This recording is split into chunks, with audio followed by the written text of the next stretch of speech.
Warahmatullahi wabarakatuh. Selamat pagi, siang, malam, Bu Sofi dan kawan-kawan sekalian dimanapun kalian berada. Kita dari kelompok F akan mempresentasikan hasil kerja kelompok kami.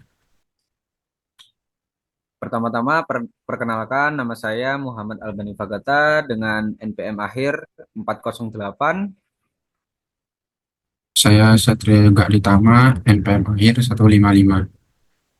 Perkenalkan nama saya Aprili Tanjung dengan NPM 24013010019. Kenalkan nama saya Delia Safira dengan NPM akhir 303. Perkenalkan nama saya Muhammad Nizar dengan NPM akhir 251. Oke, sekarang kita lanjut ke jurnal penyesuaian. Ada soal saldo dalam asuransi dibayar di muka merupakan premi 1 tahun yang dibayarkan pada tanggal 1 Juni. Ini beban asuransi, beban awal 4.500 dibagi 12 bulan, terdapat 375 dikali 3 bulan, terdapat 1.125. Beban asuransi pada asuransi dibayar di muka sebesar 1.125.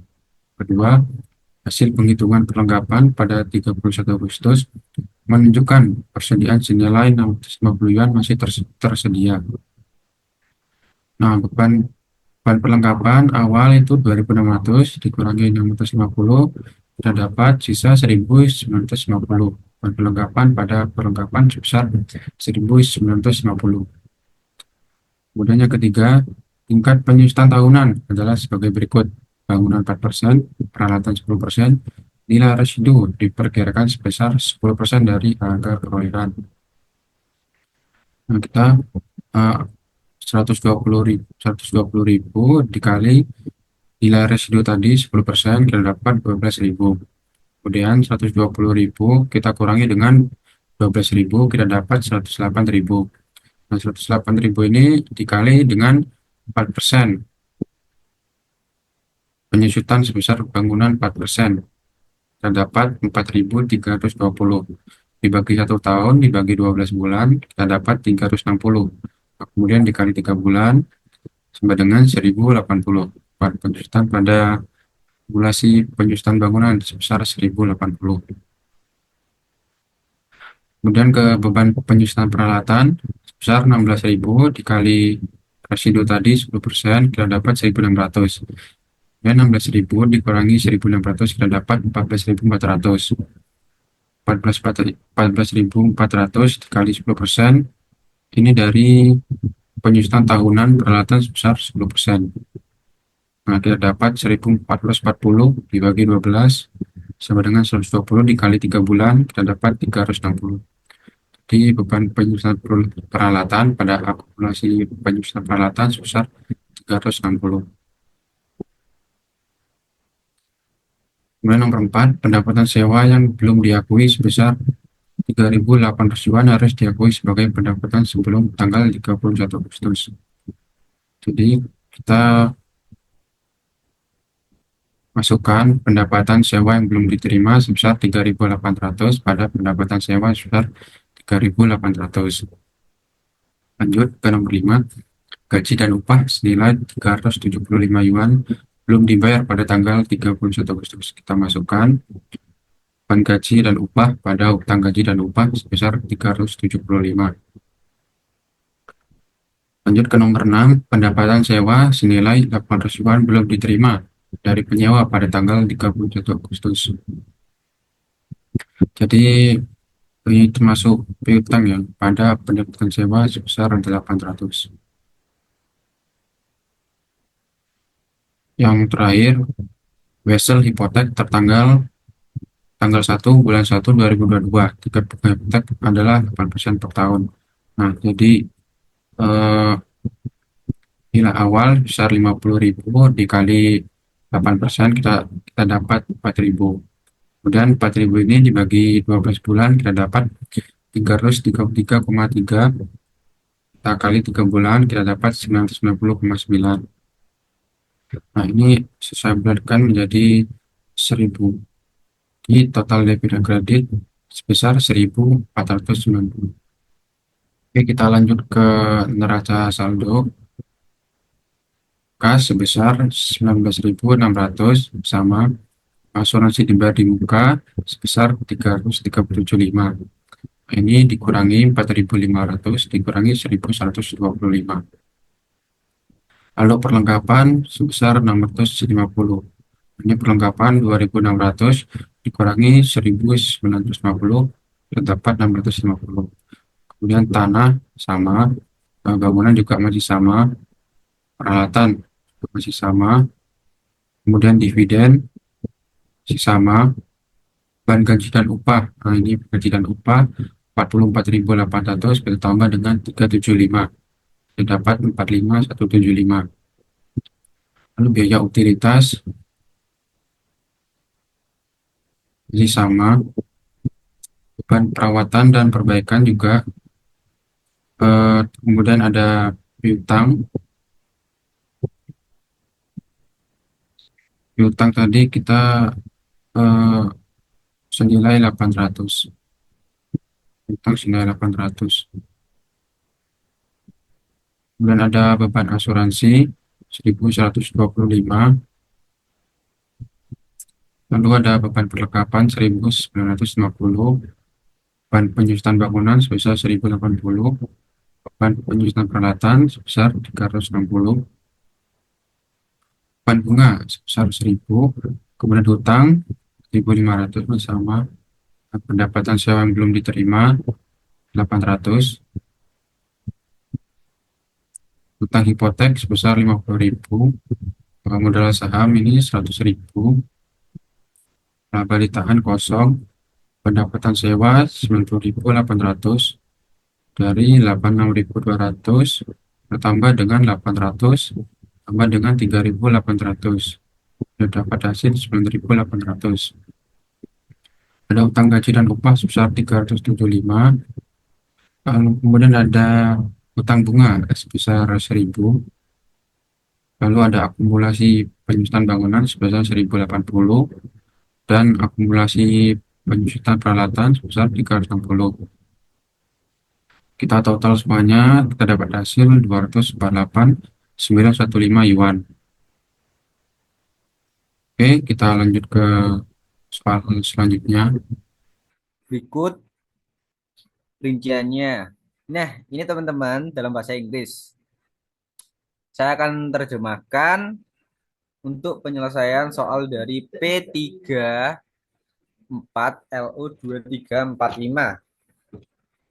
Nah, di sini disuruh membuat jurnal penyesuaian. Dan berikut adjustment data dan order data ialah soal dari jurnal penyesuaiannya. Nah, dilihat dari soal tadi, berikut penyelesaian soal tersebut dalam jurnal penyesuaian.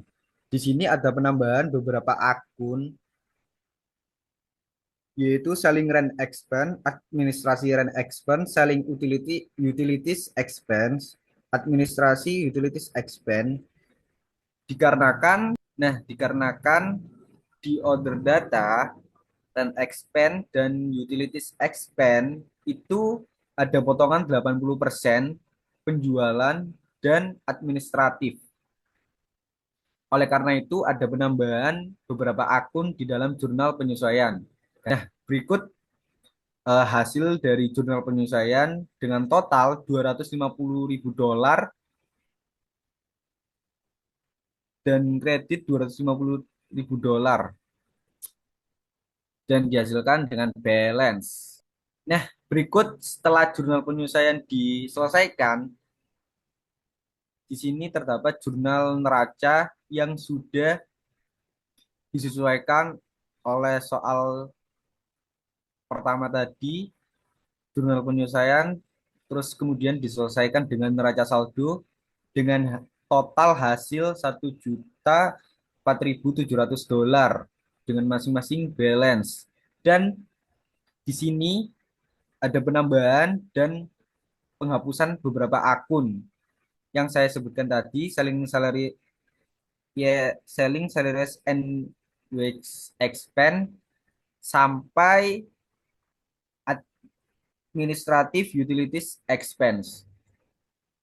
Sekian penjelasan dari saya. Saya lanjutkan penjelasan dari rekan saya.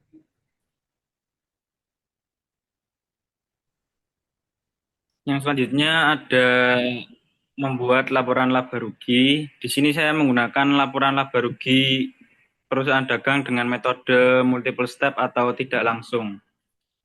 Di laba rugi ini terdapat akun-akun seperti pendapatan dari penjualan, lalu ada retur penjualan, COGS, dan beban-beban yang lebih dikelompokkan. Seperti ada beban penjualan itu ada gaji, beban gaji dari penjualan, dan ada seperti iklan. Lalu yang kedua ada administrasi expense, beban administrasi. Lalu dijumlah lagi dengan other revenue expense, yaitu bisa berupa pendapatan dari bunga atau beban bunga. Dari laporan yang telah dibuat Bani tadi menghasilkan rugi bersih sebesar 5.600. Next. Yang selanjutnya yaitu ada laporan laba ditahan. Di sini laporan laba ditahan awalnya itu 8.000 dikurangi dengan rugi bersihnya sebesar 5.600 menjadi laba ditahan akhirnya yaitu 2.400. Sekian penjelasan dari saya lanjutkan ke rekan saya. Terima kasih. Di sini itu ada financial statement. Jadi soalnya itu ada prepare an income statement and retain earnings statement for the year and a clear statement of financial position as of November 30, 2022. Jadi di situ tuh ada akun, ada aset, liabilities, dan equity. Yang aset itu cash, ada cash, akun receivable, inventory, supplies, equipment, depreciation, equipment. Jadi totalnya itu ada 202.900. Ya. Selanjutnya yang ada liabilities. Liabilitiesnya itu ada current liabilities, account payable, short-term debt. Jadi totalnya itu ada 360. Dan yang terakhir ada equipment. Yang terakhir ada equity. Itu ada share capital ordinary, retained earnings. Jadi totalnya ada 360. Begitu saja penjelasan dari saya. Terima kasih.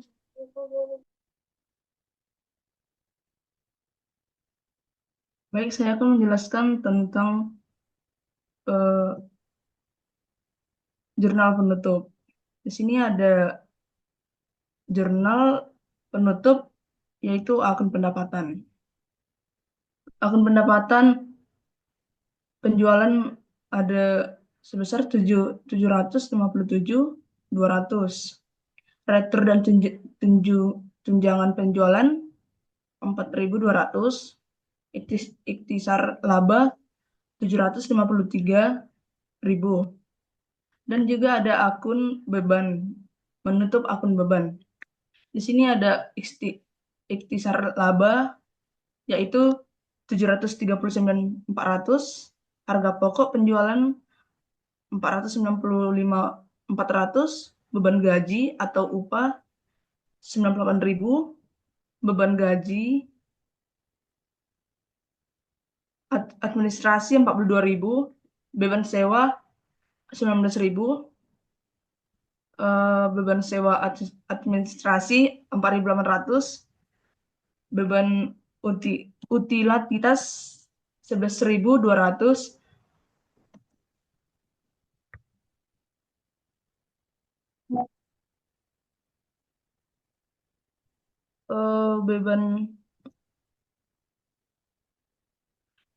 Beban sewa 24.000, beban bunga 11.000, dan di sini juga ada laba, yaitu laba rugi dan laba ditahan.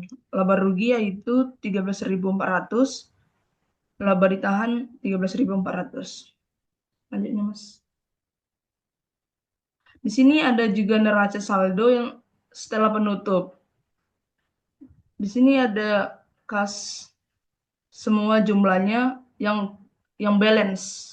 Semuanya yang udah dibagi dari kas sampai seluruhnya, debit dan kredit sama-sama balance.